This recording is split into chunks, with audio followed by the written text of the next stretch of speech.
Hello, and welcome to Closing the Distance. My name is Jeff Meyers, one of the pastors here at Roswell Presbyterian Church, and it is my joy to be interviewing and talking to Dan about this past Sunday's sermon. Dan, how you doing, man?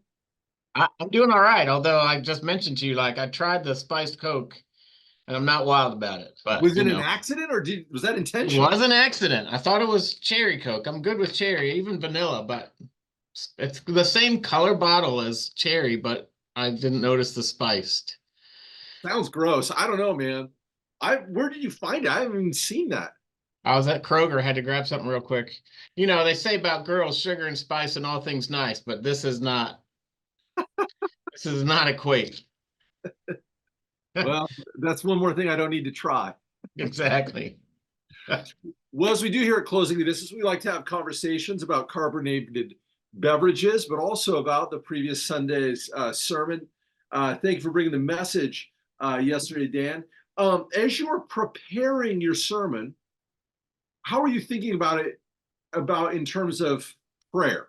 And have you thought a lot about prayer?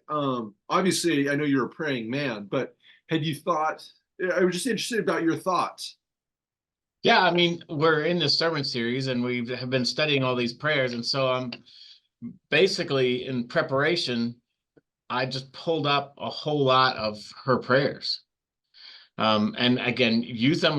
So the prayer that we prayed, the confession prayer was one of her prayers that Trenton actually adapted for confession. And I don't, it was, that was not indicated in the bulletin. I think it was indicated on the screen if you're in the modern service, but that was also hers. And so, yeah, in preparation, not only kind of learning about her life, she was relatively familiar to me, but you kind of do a deep dive. Yeah, then looking at the various prayers in her life. And I know in the message yesterday, I focused more on her life, but there were a lot of quotes in it, and most of those quotes were parts of prayers that came out of all those experiences that she had. So yeah. Wow, that's pretty awesome. Yeah. Yeah, so you were familiar with Teresa, and how do you say what town is she from? Okay, so Jeff and I had to be sure about this, and we have kind of an inside scoop, and that Sonia is here, and she is Spanish from Spain, and so I asked her, and she said Avila, because I've heard some people say Avila, or the double L is a Y sound, Avila, but it's Avila. So Avila. I'm taking her word as a native Spaniard that's the way to do it. Yes. And for those who don't know, Sonia's on our staff as one of our ministry assistants. Just a wonderful human being and a good Yes. coach when it comes to pronunciation. Yes, absolutely. So you were familiar with Teresa. What did you learn Yes. that you didn't know before going in? I mean, I think there was a lot in terms of, I think I'd looked at some of her prayers and knew roughly the time period in which she lived, and that she had established the Carmelite nunneries and that kind of stuff around Spain. And, that's pretty much it. And read the prayer that you chose is probably one of her more familiar prayers. And so had seen that, used that in orders of worship and that kind of stuff, but learned a whole lot again about her 20 years struggle in prayer. Like I'm dedicating myself to prayer, but felt like I was hitting a wall for 18 years. I mean, imagine that, right? Yeah. Feeling like, okay, I'm committing myself to become a nun, I'm leaving my family and dedicating myself to prayer. And then 18 years later, still thinking, I still have no idea how to love and serve God. And that she was open and honest about that and just says, this is it. We talked about, or I talked about, her tendency to overthink things, and kind of where that came from, and that understanding her, the little anecdote that I shared early on, which is probably, who knows, it's probably not real, but that's kind of an image of her where, she's in miserable weather and she's traveling around and she's complaining to God, and then her kind of quick quip to God about, I understand why you don't have very many friends, God, if this is how you treat them all.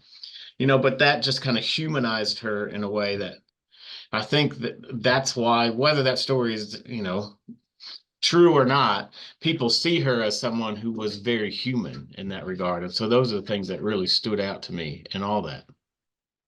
That's interesting. And as you talked a little bit about saints, and I think you had a couple good, funny lines in there about saints. So why do Presbyterians not have saints, or Protestants in general? Do you think? We certainly can't say we don't have saints. We just don't designate saints. Like we refer to Saint Patrick and Saint Francis and Saint Teresa. We're happy for the Catholic Church or the Orthodox Church to designate these saints and refer to them as such.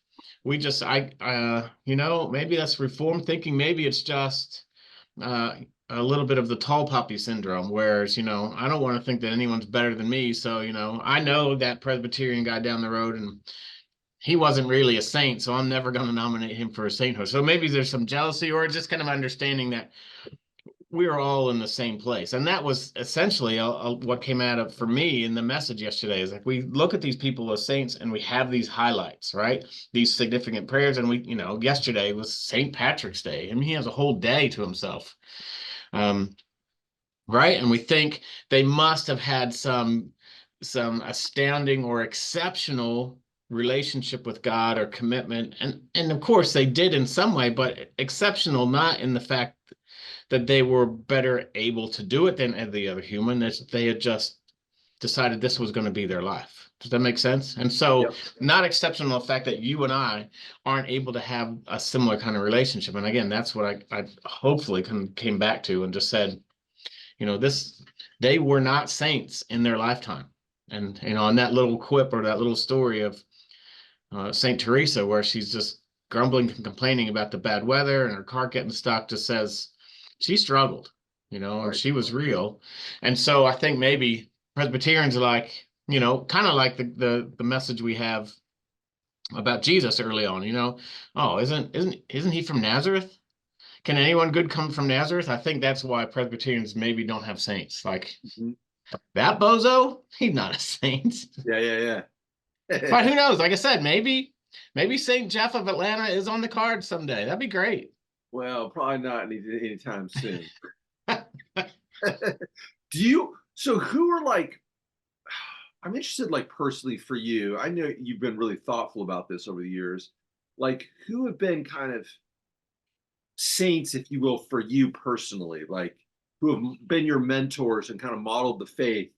Um, I think it'd be cool to hear maybe a little bit about that.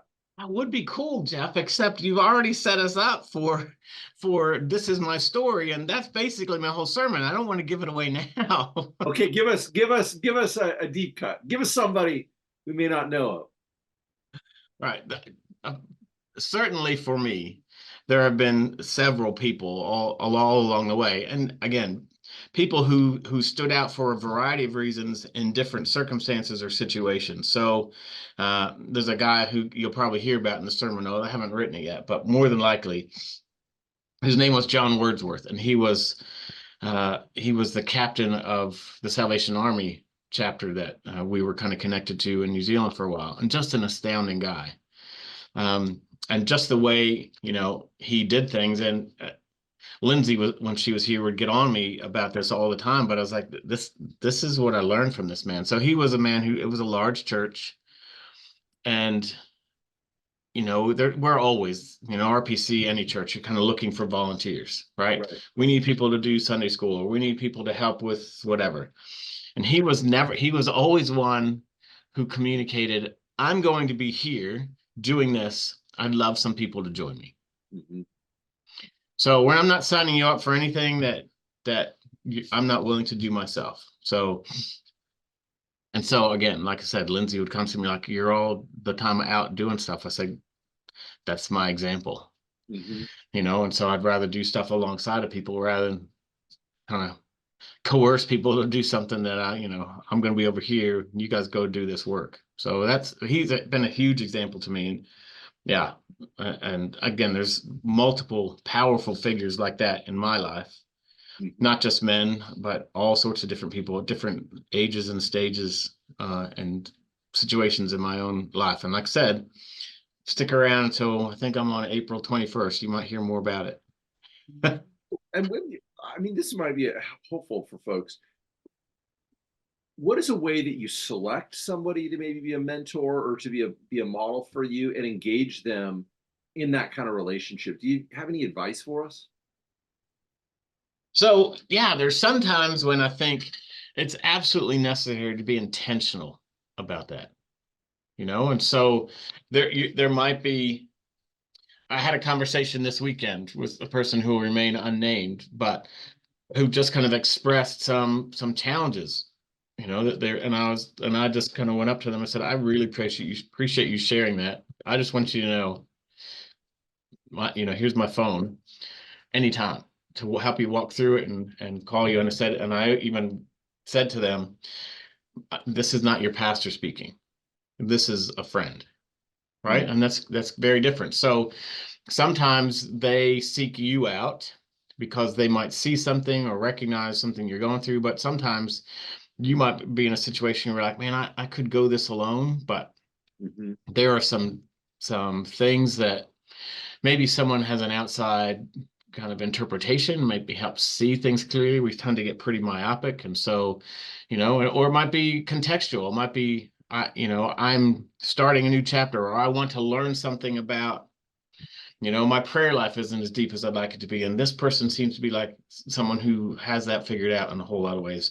I want to approach them about this, or about their willingness to give, or about the management of their time so they have free time to serve, all those kind of things. And so, and we need to recognize that some of those relationships will be, you know, years long, and some of them might be just, temporary for a season. And most of mine have been temporary. There are a couple people with whom I have, a decades long relationship, but particularly, I think this is not an excuse, but particularly for men, I think those are less likely, at least for me, and again, well, yesterday when I talked about, with St. Jeff of Atlanta, or St. Carrie of Roswell, I was like, and St. Daniel of No Fixed Abode. That's part of the issue for me, is that, it tends to be people that I'm in proximity with. Mhm. That makes sense. So, Yeah.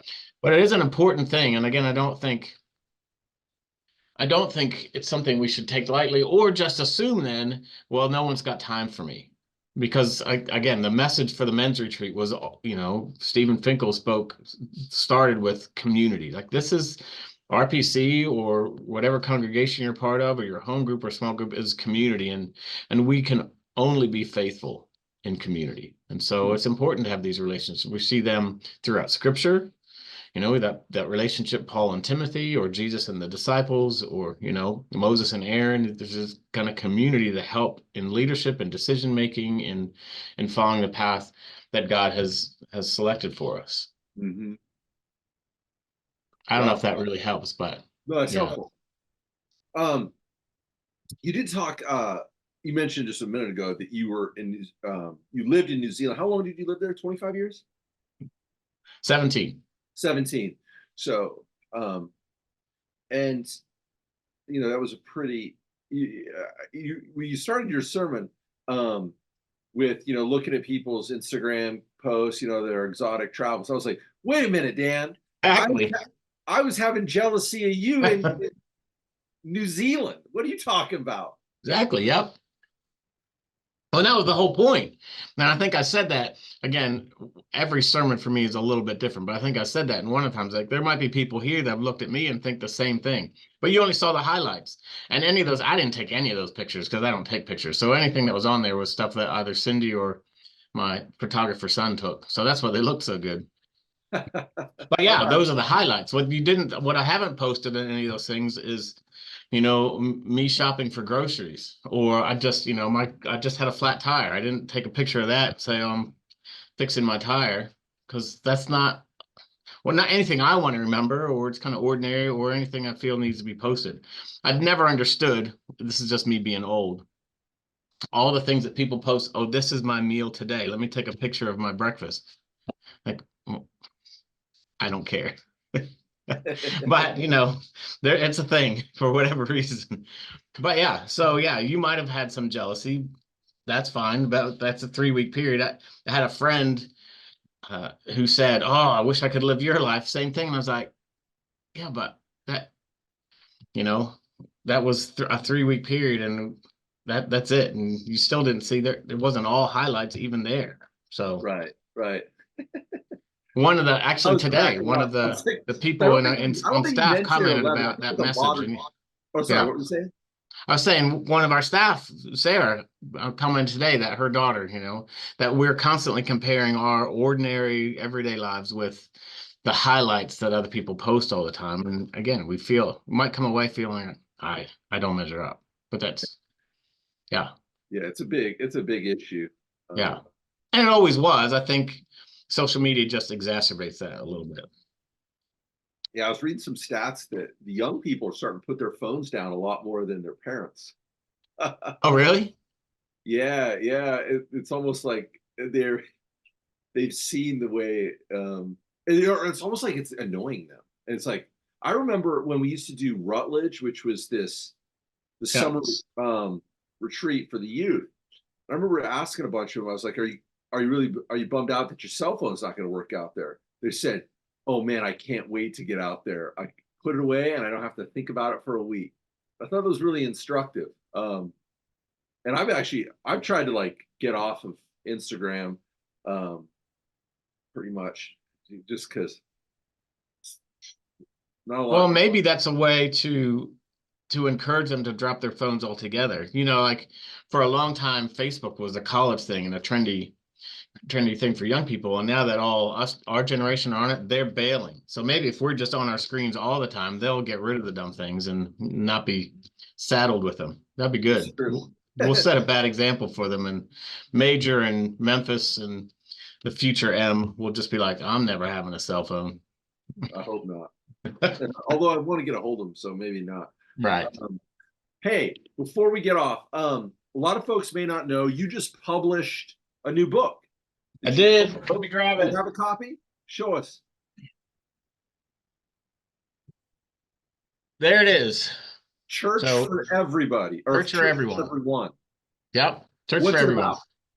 So it is about emerging generations and their connection to the church and helping us as a church think about what are the ways that we can be as most inclusive as possible. So including people of all ethnicities, demographics, socioeconomic standing, educational levels, all that kind of stuff. And what are the things that we do as congregations that might be putting up walls or barriers unintentionally?